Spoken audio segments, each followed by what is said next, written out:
ma boo wàccee dinaa la woo nee na ma wàcc mu woo ma téléphone ne ma man de damaa gis ne yaa ngi liggéey xale bu am jom nga mu bëgg laa jàppale ñaata lañ lay fay foofu ma ne ko salaire nit kenn du ko wax mu ne ma non dama la bëgg a jàppale ma wax ko li may fayee ko mu ne ma dinaa la jël ci sama boutique di la fay 2 fois liñ lay fay daal di jël benn numéro téléphone jox ma ne ma demal ci diw nga yóbbul ko sa CV dinaa ko mu jël la salaire sàngam lañ lay fay xale bu jigéen bi nee na man ma dem ca place booba jël sama CV yóbbu ko foofu ñu jël ma nee na place boobu liggéey naa fa pendant 2 mois gisuma kilifa gi te weer wu dee ñu fay ma moom la ma waxoon ne lañ may fay loolu lañ may fay ba benn suur nag mu ñëw place ba fekk ma fa waa nuyu ñëpp nuyu ma comme ni muy nuyoo ña fay liggéey ñëpp ndax moom place ba moom barab ba nuyu ma ña muy nuyoo ñëpp dugg ci bureau ba waxtaan ko génn dem nee na ma wàcc mu message ma ne ma soxla naa la bis boo amee temps dama bëgg mën a yow ñu toog pour waxtaan ban suur nga du liggéey ma ne ko bis sàngam lañ ma jox ne ma doo ko liggéey mu ne ma boo amee temps bëgg naa ñu gise waxtaan nañ daje bërëb sàngam boo amee temps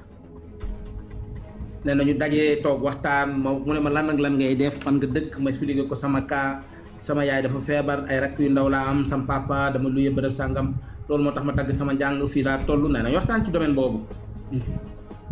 ba yàlla dogal bi ñu waxtaanee ba ñibbi mu jabaat mu jox chauffeur bi ne ko chauffeur bi déposé ko ba pare nga fekk ma fi maa ngi toog da xaar ne mu déposé ma jox ma benn enveloppe ma dem ba ca kër ga daaj enveloppe bi mu def 250 000 CFA.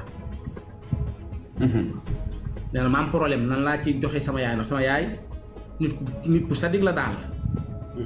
amuñu xaalis nekk nañ ci situation waaye dafa sama yaay dafa sadik waaye dama xalaatoon ne nag amel nañ borom kër gi bor. amel nañ ko location nee na ma daare noonu ba ma wàccee ma jaar ci borom kër ga ma fay ko lañ ko amee lan ndax man maa yore location bi maay fayeeku su ma fayee ko ci laa fay location bi nee na ñu dem ba yàgg sa nag mu ne ma soxla naa la nag waxtaan wu rëy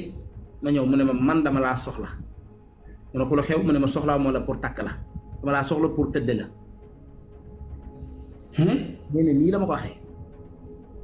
ne ma gis naa ne dama laa soxla pour tëdd la waaye dama lay fay waaye soxlaa moo la pour takk la soo paree dama lay jëndal kër tabax ko ba mu jekk R+2 ba mu jekk dafa la magasin ca suuf sarcelle la ko jëndal la oto seen waa kër dëkk première ngeen luyee deuxième nga def sa magasin suuf mu jëndal la oto waaye danga may jox sa bopp nee na man mukk ci àdduna du ma ko def ma jóg ma demee ma waxtaan ci ak sama xaritu benn bakkan mu ne ma dangaa dof yow lii moo xew ci réew mi nee na xaritam moo ko wax loolu ndax lii ngay bañ moo am ci réew mi xale yii nga gis ñu yor ay magasin jëlewuñu ko fenn fii nga ko jaar fi lañ ko jël kii kilifa la bu la bëggee def ko nee na ma bañ